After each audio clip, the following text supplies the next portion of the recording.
My next guest is Miss Kim Trent, and she is associated with an organization known as Michigan Future. Yes, that's All my right. day job. I wear a lot of hats, but yes, that's my day job. And tell us something about Michigan Future. Michigan Future is an Ann Arbor-based think tank. It's been around for about 20 years, and its focus is trying to move Michigan from a manufacturing economy to a knowledge-based economy.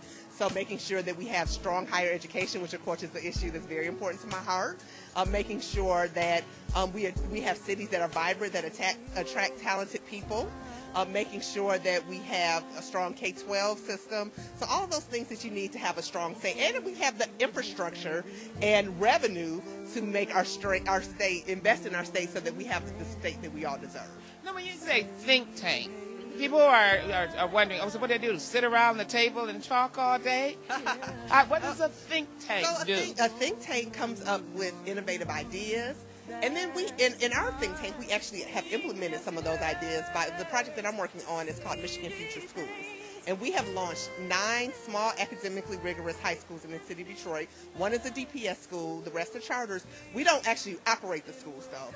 We just have standards for the schools that we don't deviate from. All of them have to be college preparatory schools, and not just in name because everyone says that they're college prep now, but we actually have one of the requirements we have for our schools is that every single one of our schools has to have a counselor that follows their students for the first 2 years of college, because we know that that's the critical time when you go to college. So we want to make sure that they have that support base when they go to college.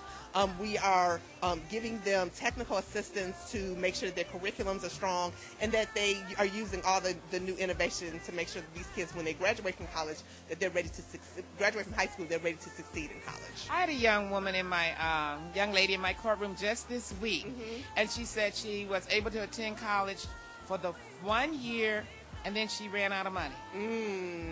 That is increasingly a problem that people are having. We've had some changes to the Pell Grant formula and some other things that have come together to make college less affordable. And then here in our state legislature has not invested, and our governor, unfortunately, have not invested in higher education, and so a lot of the cost for higher education is being passed on to the consumer. And so we are really trying to push to make sure that Michiganders really demand quality higher education and affordable higher education. And that's, as a member of the Wayne State University Board of Governors, that's something that's very important to me. Yes. You do wear a lot of hats. I do. And I have watched you from a preteen. Yes, we have known each other for a long time. And it is such a thrill to see you become involved and to give your talent. Thank you. I appreciate it. It is just such a joy. We are here tonight celebrating Black History Month. Correct. Now, the sponsors of this reception, is that the Democratic Party? The Michigan Democratic Party is sponsoring our African American Leadership Awards. And, we are so grateful to people like you and others who have offered themselves for leadership, because it really means a lot. It's so important for us to have people who share our values, who are carrying out the agendas that are important to us. So our theme for tonight is the agenda, vote or die. And the reason we chose that is because we believe it's important to vote. And a lot of times the emphasis is on make sure you vote and register to vote. But once we elect the people that we think are good, we have to make sure that they carry out an agenda. And that we have to make sure that we craft an agenda that makes sense. And so both of those elements are important to us. Even as a candidate, it's critical. People want to know what your plan is if elected. Absolutely. And that's critically important. And then people would like to have input on what the platform is going to be or what the plan is going to be for a candidate that they're supporting. That's right. So we want the agenda to be carried out, and so we have to make sure we elect the right people. And that's why we're here tonight, and we're celebrating some people who are elected and others who are not. We have a lot of people who we're honoring today who are not elected officials, but they're party activists. They're people who have been out there. Young folks that are going to come on. A lot of young folks, a lot of seasoned people. Yes, young folks. Our emerging Black Democrat is Brandon Jessup. We also have an award that's named after the great Annette Rainwater, the Annette Rainwater Grassroots Organizer Award, and that's going to State Representative Sherry Gay Dagnogo. We have awards that are going to Eddie McDonald. He's got the Bob Millender Political Strategist Award. So are we going to have an opportunity to I know we didn't necessarily plan, but if we're going to film the program, will people have a chance to upload it? We have a videographer here, and we're hoping that we will have an opportunity to share it with people who weren't able to be here with us tonight. Well, you had a great turnout, and I want to thank you for all Thank you, Judge Thomas, for everything that you do, all of the for work making you do. sure that we understand the Constitution and our rights. Yes. And we are so grateful to you for offering yourself for service and for serving us for so long on the bench here in Wayne County. We are going to do forums this year on the expungement reform, as we always do. Yes. But this year we're also doing forums on what to do when you come in contact with the police or immigration. And that's so important. So, Such an important message. Hoping to maybe get to Wayne State's campus. Okay. And help to provide that information to the student body. That's wonderful. Let me know if I can be helpful. Will do. Okay. Will do. Thank you so Ms. much. Kim Trent. Thank you. Thank you. God bless you. God bless you.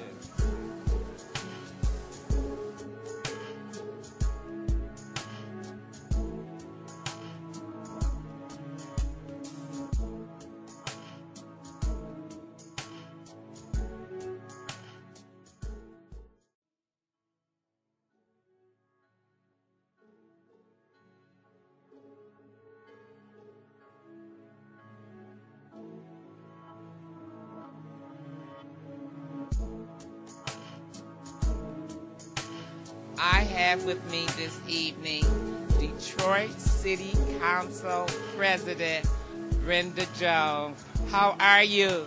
I am blessed by the best, and thank you for asking. How are you, Judge? I'm phenomenal, thank you. Couldn't ask for more, couldn't receive more, because it's overflowing.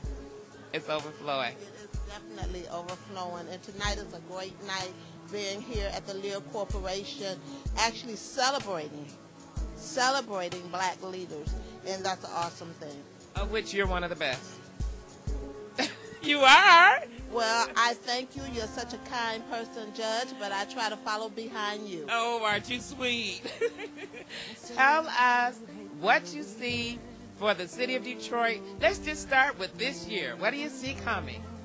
Well, you know, so much is going on in the city of Detroit. Coming out of bankruptcy has meant a lot for the city because we've had an opportunity to have the money to be able to provide the services to the city citizens that are very much needed.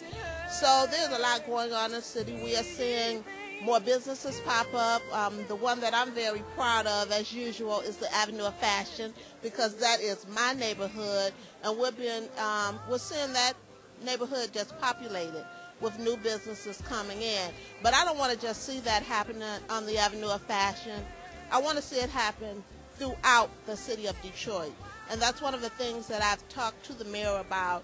And one of the things we have been talking about is it's not all about downtown and midtown. Right. That is also about the neighborhood.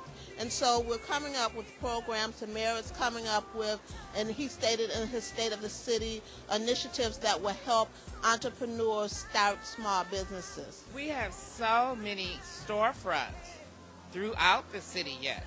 I'm sure any number of them have to be under the city's control at this time. And when I'm out in the community and I talk to folks, I talk about entrepreneurship, and I tell them, I said, right in your neighborhood. Look at a building right in your neighborhood and try to put it to good use. Is there a process? If someone is looking at a building, if they might have an interest, where would they begin the process? Who do they call? They call their local city council person? What's the process? Well, the process has not actually been laid out yet, and we're looking for that process to come out probably around the June period of time, and they will be able to get storefronts that are in their neighborhood to start their own businesses. We know how important small businesses are. The country, the United States, have more small businesses in it than it has corporations. And so we know small businesses, entrepreneurship is so important today throughout the United States, and especially throughout the city of Detroit. Well, I am so glad that you took time. I know so many people want your attention this evening, so I'm not going to hold you very long. I am so glad you stopped by. It's a joy.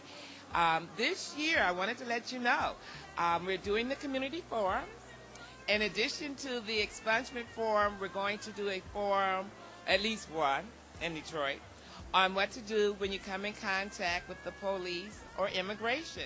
So if you have a group that you'd like for us to work with in that regard, you've got my number. Give me a call. And I'm trying to focus on our high school students as starting point with our young people. And that is great. That is great. And I think it is so important that we work on that. We have so many young African Americans who have felonies, and we need to look at what we can do to get those felonies expunged, as well as immigration. So I thank you for the services that you give to the citizens in the city of Detroit. I thank you for everything that you do. You have been a phenomenal leader. Let me say a phenomenal black leader throughout the city of Detroit. I appreciate you. I thank you. And I look forward to continuing, first of all, our friendship, and second of all, working together as we move this city forward. Well, I always tell folks, city of Detroit, 4 generations deep. We're not going anywhere. And this is home. And I tell people all the time, people are so fast to say the young people are our future, and I say the young people are our now, because if we don't get them past now, we don't have a future, nor do they. These are the people that's going to have to take care of us when we age a little farther. So they're not our future, they're our now. And so I thank you for working with the ones, and you have touched so many and helped so many. So I thank you for everything you have done, Judge. President of the Detroit City Council, Brenda Jones. She's a wonderful, wonderful, compassionate woman. We are lucky to have her. Yes, we are. Thank you. Thank you. You are so kind.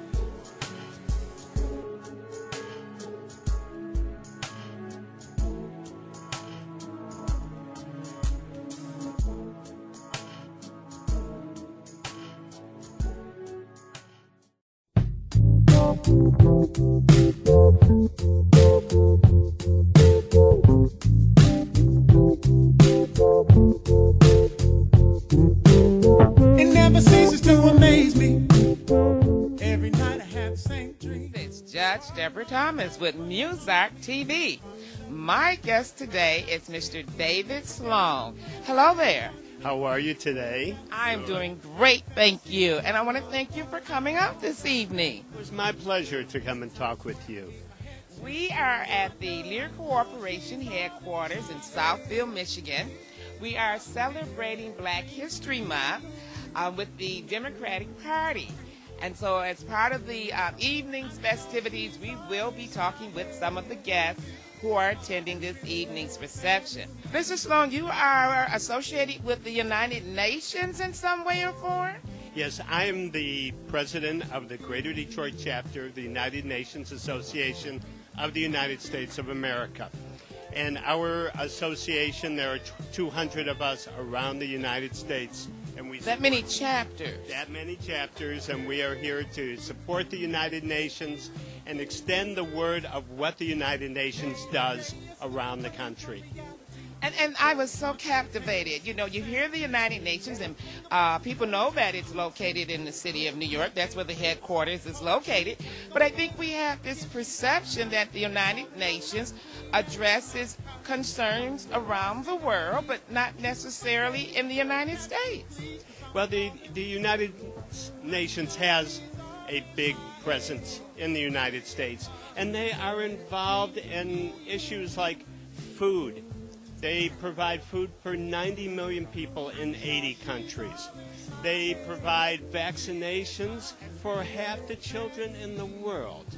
And the United Nations does have a presence here. There are various areas where the United Nations does work with the United States in helping people around the world. Now, you said that you are the president of the chapter for Detroit. Is that the Tri-County area? It's the whole Tri-County area, sure, the Greater Detroit area. And what do you do? How do you help the United Nations? That's what helps everybody else.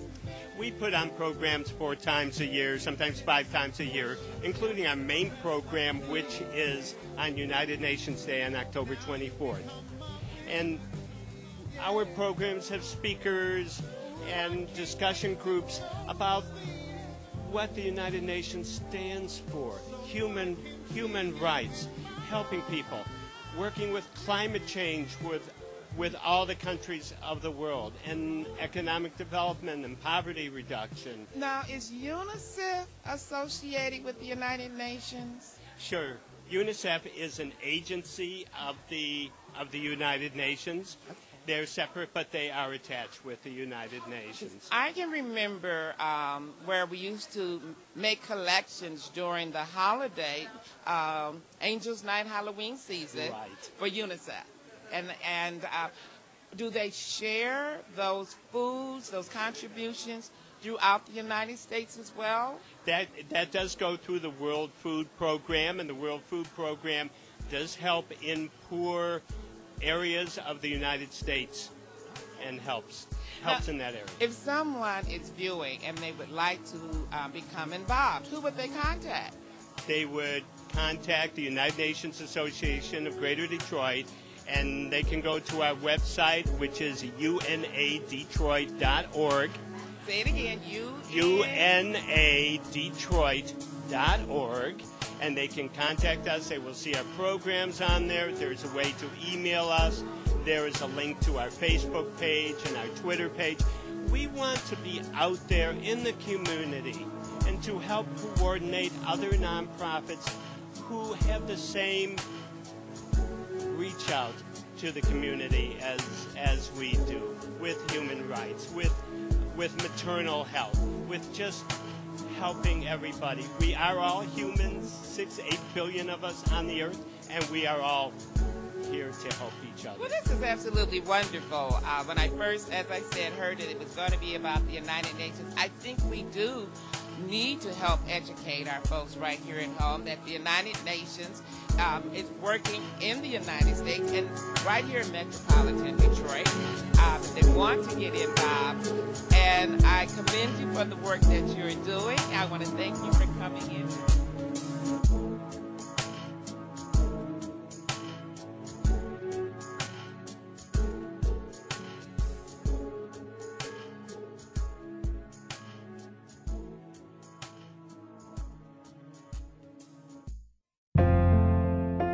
Don't say we wasted time.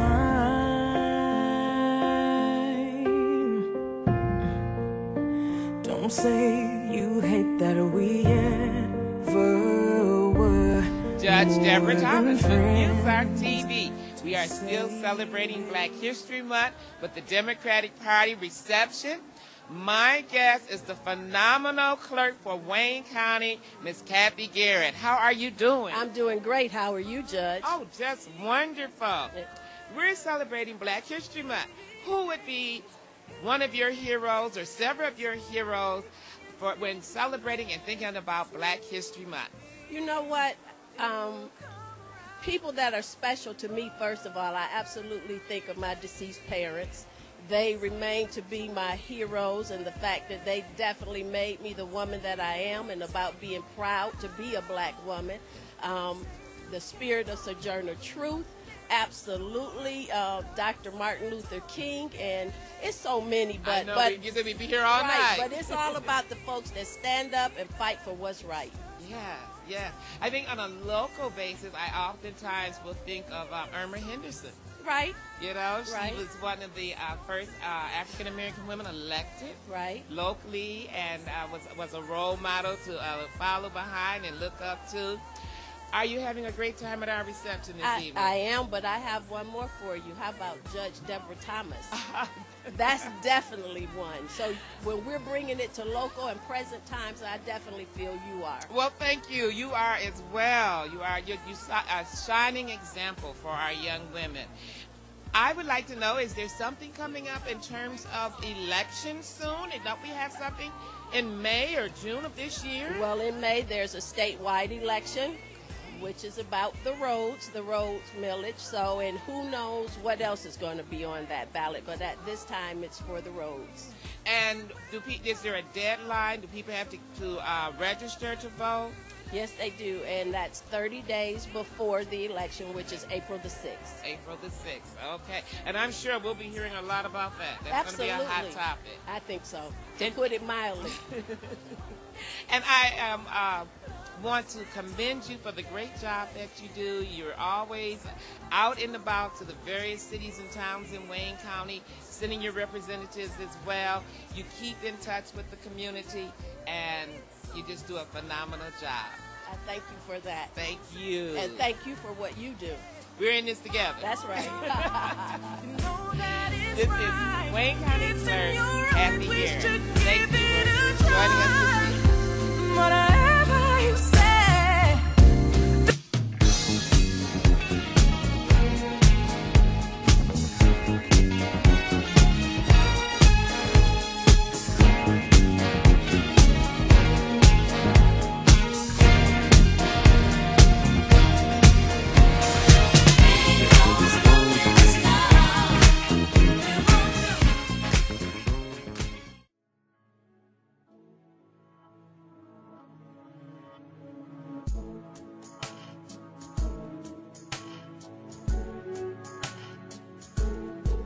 Judge Deborah Thomas with Muzak TV.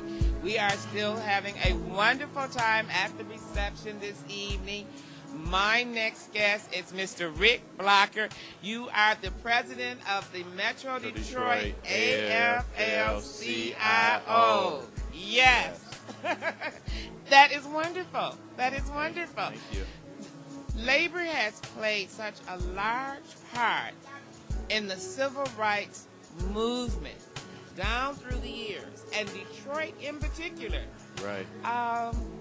It's wonderful to have you here tonight and being a part of this program. What are we doing at the AFL-CIO? What's going on? Well, we're trying to mobilize. We have to be in a little bit of a recovery mode. Once Right to Work hit in 2012, it really set all of the unions back a little ways, because we really knew that the main reason we have Right to Work is to take money away from labor. Had nothing to do with freedom at work or people being disenfranchised. It had to do with what can big business do to take away dollars from labor. So we're doing a lot of internal organizing. We're getting as sharp as we can as far as contact with our members. And we're trying to tell the story of labor. We have a great story. It's just unfortunate. A lot of people don't know the reason you have weekends, 40-hour work week, occupational safety, health issues. All of that is because of labor. And people are, especially our young people, oftentimes I will get a call and they will say, well, I don't get paid sick days. Okay, so don't I supposed to get paid sick days? Or they'll call and they'll say, well, they're making us work this overtime. I don't have no choice. And I tell them, I said, these are no laws giving you this. There are no laws. It's a product of collective bargaining, and it takes years to get some of the benefits we have, like paid sick days, overtime pay, even time and a half on the weekends. But we're having a tremendous fight just to try to get a defined pension plan.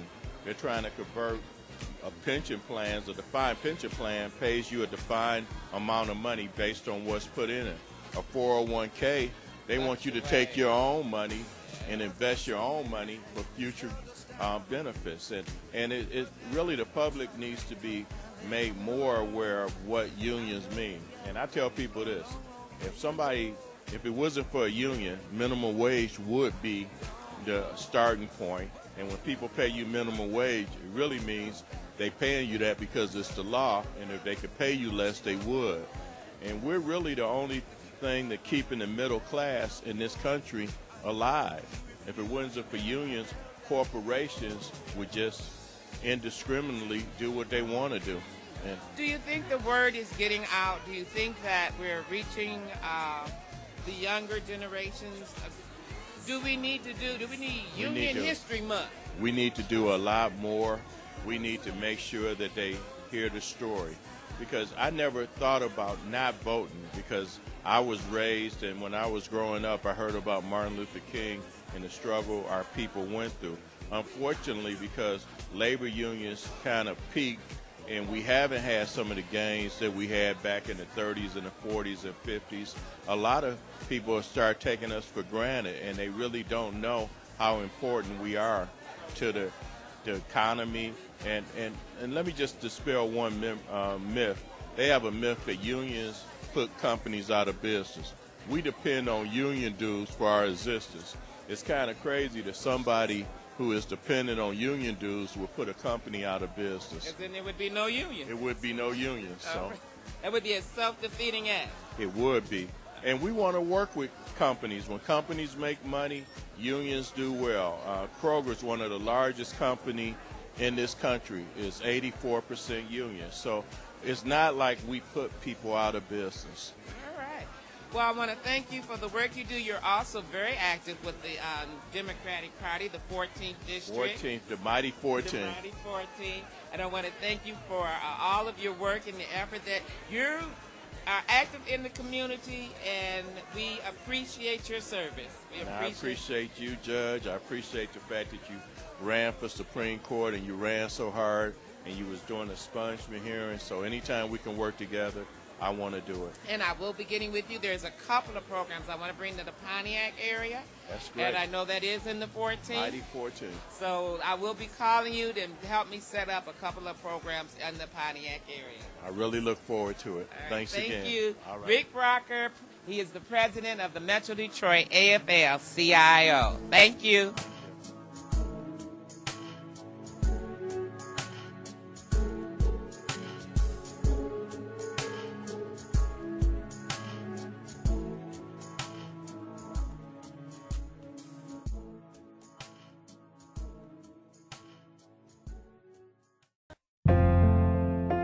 Don't say we wasted time.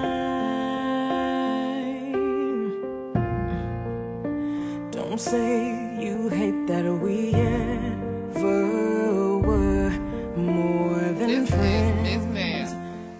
Hi, Judge. You know how much I love and respect you. You talk about one of the leaders in our community. You would definitely fit that role. I can remember when I first began to become involved in the activities in the city of Detroit, you were everywhere. You were everywhere. You have been very active with the Democratic Party Black Caucus. Yes, yes. And we used to be the first and the 13th. Yes. And you have helped so many people. Thank you, Judge, for remembering. So many people. And I love doing it. What would you say to the young folks who call themselves community activists today? What would you tell them? Community activists are going to have to get up off of that computer. I mean, social media is everything, but you got to do that one-on-one. You got to do that knock and drop, and you should always reach back and help somebody.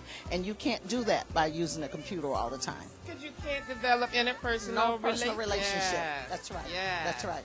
You are looking phenomenal. Thank you so much. For an old girl.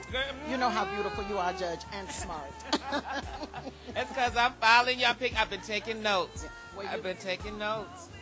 Notes well, because you're a beautiful sister. You have any project that you're going to anticipate working on this year? I'm ready to go for the next president of the United States. Oh, yeah. Yes.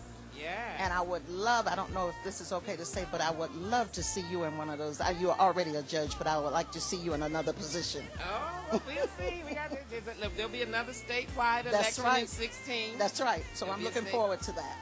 We will all be active. Yeah. We've got to get folks to go out and vote. That's right. That's right. It's so sad that we don't go and vote because so many people died. I mean, it just brings back so many memories because it's the 50th anniversary, this month. And I'm so proud to be here tonight because they're giving out an Annette Rainwater Award. And, that's one of my sisters, in the struggle. The two of you together. So I am so happy about that. And we are so proud of you.